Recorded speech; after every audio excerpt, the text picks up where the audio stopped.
Inside each one of us sits an indestructible soul. Our soul holds all truth and was placed there by our Creator, by design and with intention. The hardwired truth is that we are loved unconditionally and created for a unique purpose. We also have an enemy who works relentlessly to blind us from knowing the truth. He does not want us to discover what lies hidden inside. IDKY is produced with the goal of revealing fascinating humans who represent an illuminated presence. The hope is that as we, the audience, open our minds and hearts to the witness of authentic people, our own lives will be enriched.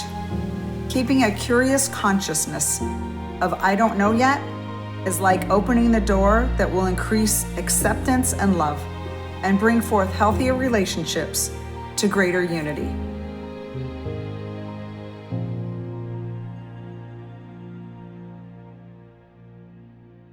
We're back for our third episode with William Wishbone. And I mentioned in some previous episodes that we need to have a conversation on philosophy.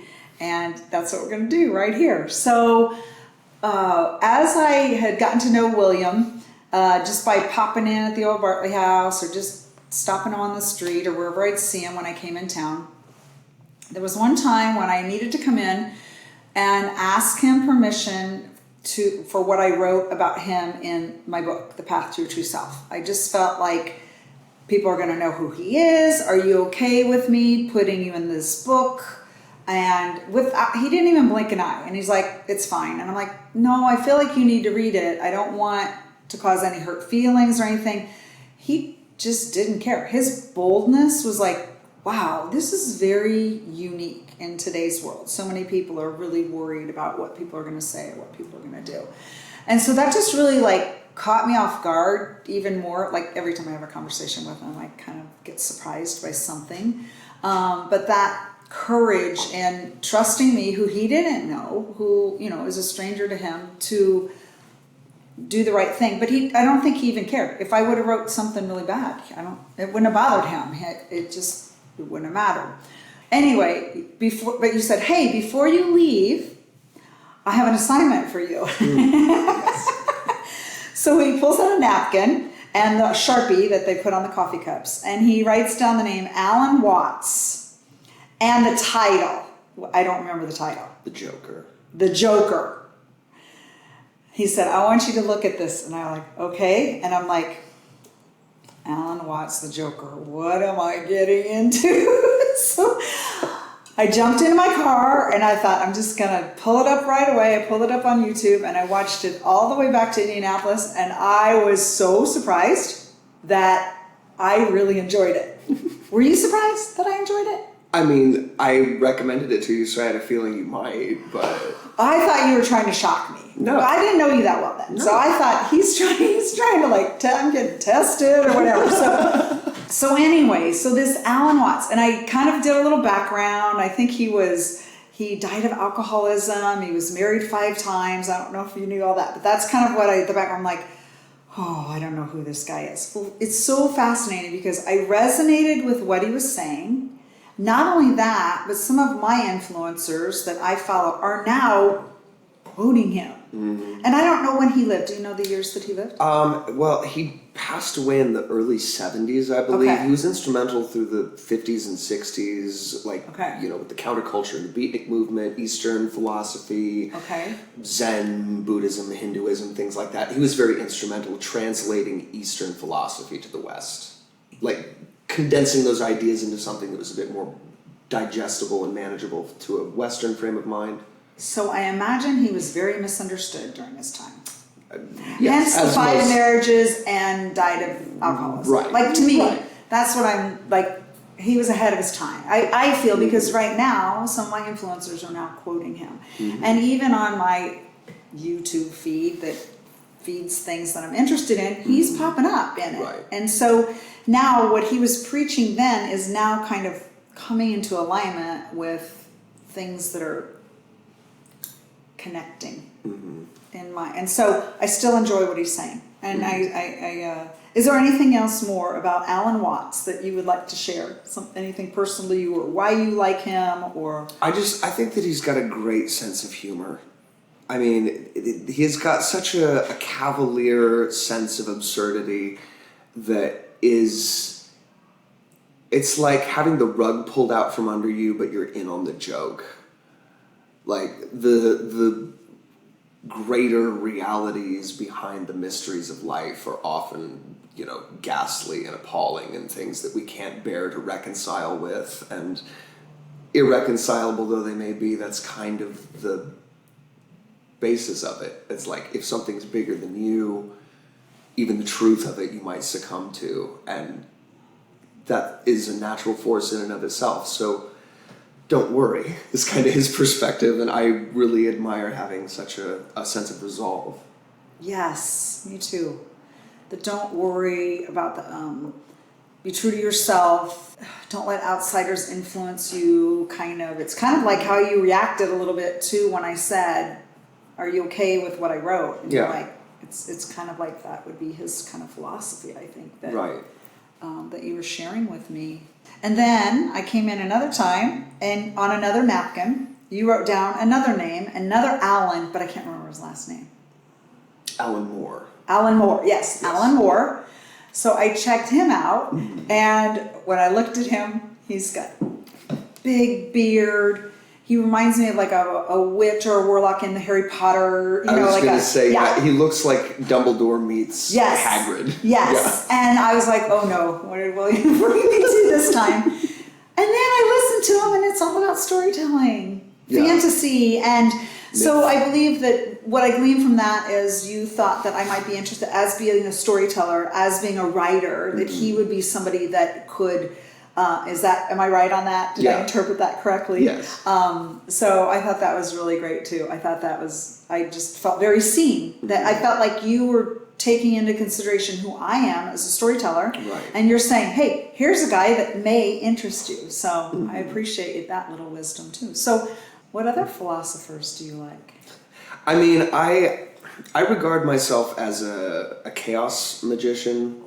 I, study the occult here and there, and so my perspective on like what constitutes philosophy or pop culture is not so like pigeonholed to those specific things. Like, belief in and of itself is a tool, like these little nesting dolls, for instance. Like having a particular idea of something, like whatever you hold the aesthetics or the beliefs or the values or the principles of this ideal to be, it is itself an inert thing, and the power of the belief is in the holding of it, right? Mm-hmm. So like so many people often overlook that, and this is like on a metaphorical level, they overlook that they are the ones holding their belief. And so, like, things in philosophy, like one of my biggest influences, and so many people are keen to say Jack Sparrow, but if you've ever heard, talk about Alan Moore, if you've ever heard of V for Vendetta, the character of V in V for Vendetta is like the linchpin moment that I was radicalized as a teenager.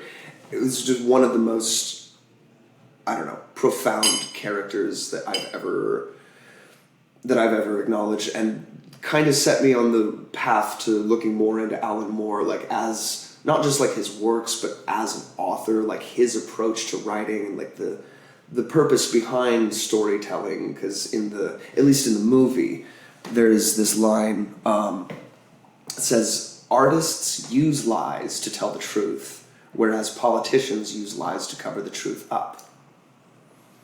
So many of the things that people come to love about, the shows that they watch, the books that they read, there's nothing that we can create that's not already inside us. Like the ability to make this table or this chair existed within the human imagination. And when you read or when you watch, these virtuous and heroic acts and these villainous deeds, these are all things that exist within us at some capacity. And to, recognize these bits of character within other people, and there's the things that align within us that we may believe in very strongly that we don't see echoed in the world at large. And that's the importance of having fiction. It's not that it's a lie. It's not that it's frivolous. It's that it gives us an opportunity to engage with parts of ourselves that we may never have otherwise been able to see or express or give rise or give voice to. And being able to reveal truth through lies, it's a very subtle art. But it's, in the age of bullshit that we live in, the only way to conquer it is going to be through creating your own sideshow. Like, I tell as many people as I possibly can, get weird with it. It's the only way we're going to survive. I mean, yeah, there are a bunch of weird little people pushing their ideas. You got to out-weird them. This aggression will not stand, man. We got to out-weird the weird. We are the weirdos, mister. I can't say I disagree with that at all. Yeah. Do you have any more philosophers that you'd like to talk about? I generally tend to study more like transgressive philosophy, like the darker sides of philosophy. Okay. Not to discount anything that, is put forth as upholding human nobility. I, however, am of the mind that good alone is not good enough. The road to hell is paved with good intentions, and I think that bearing one's own meaning and intention and keeping that at the forefront of your mind and completely avoiding the impact, because the impact is what lasts.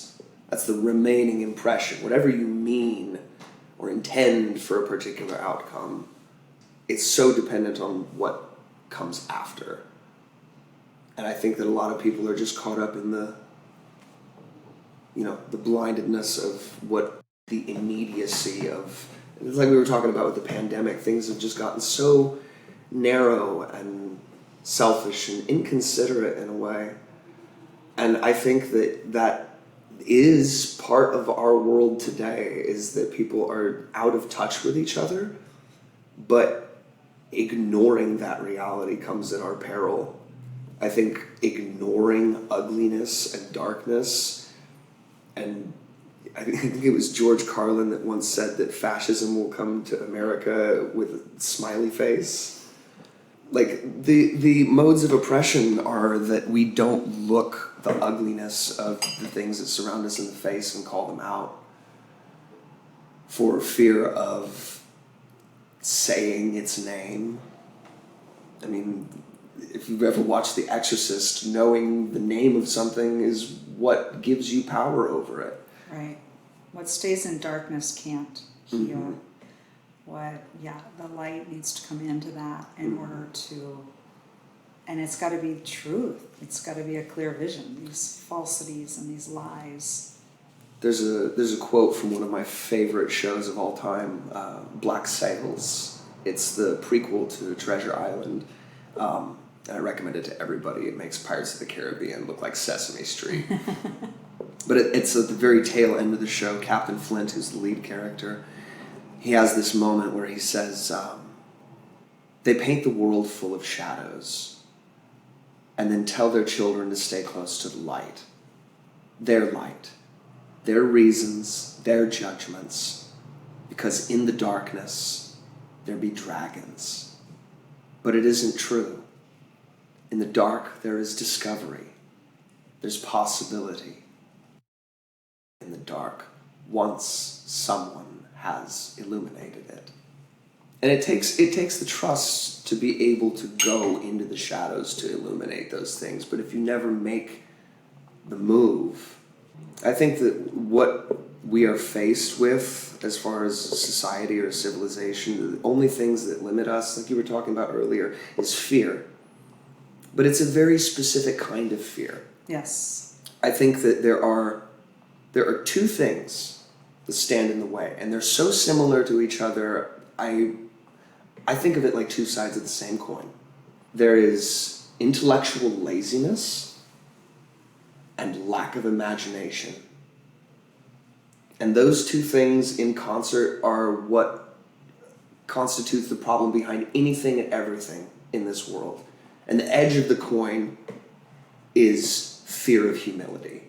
You know, the imagination enough to think outside of the box, to address whatever a given issue is. Mm-hmm.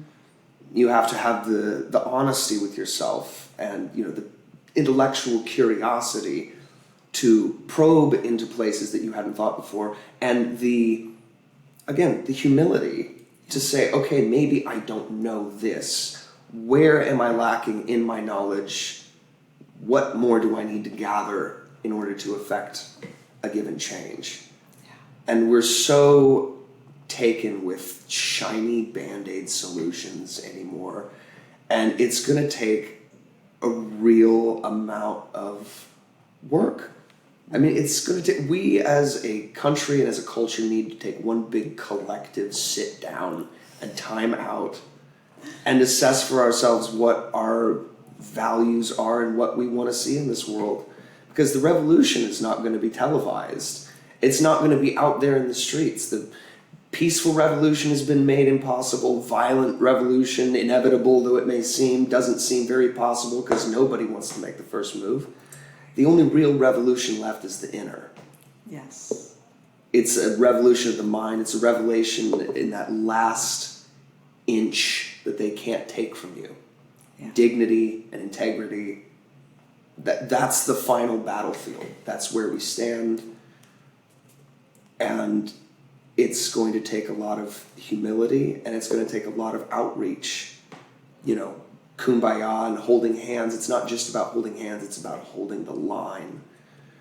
Because I think that we are reaching a definitive division between what I've come to call humankind and human unkind. I think that there is a intellectual deviation. It is just ugly in spirit. And it needs nothing more to make, like, inhuman and uncanny than just being unpleasant. Because I get people have bad days, and maybe you run into them, they're not in the best of moods or minds, but just this snarky, destructive, it's like, you know, somebody's sitting in a boat and they've got a drill with a Forstner bit and they're just drilling holes in the boat and they're saying, see, the boat just doesn't hold water. Right. What a stupid boat. It doesn't hold water. It's because you gotta not drill holes in it. Right. You gotta have some faith in the social contract to make it work, because if you just, you know, defecate out in the streets, it all falls apart. That's right. Like, we gotta have faith in each other. And I think that that's where our belief system is so screwed, is we take the belief to be the thing rather than the awesome capacity even to hold the thing. And it's like, once you recognize that your belief ain't the thing, just pick up a new one. That one's actually refreshing. Oh my gosh.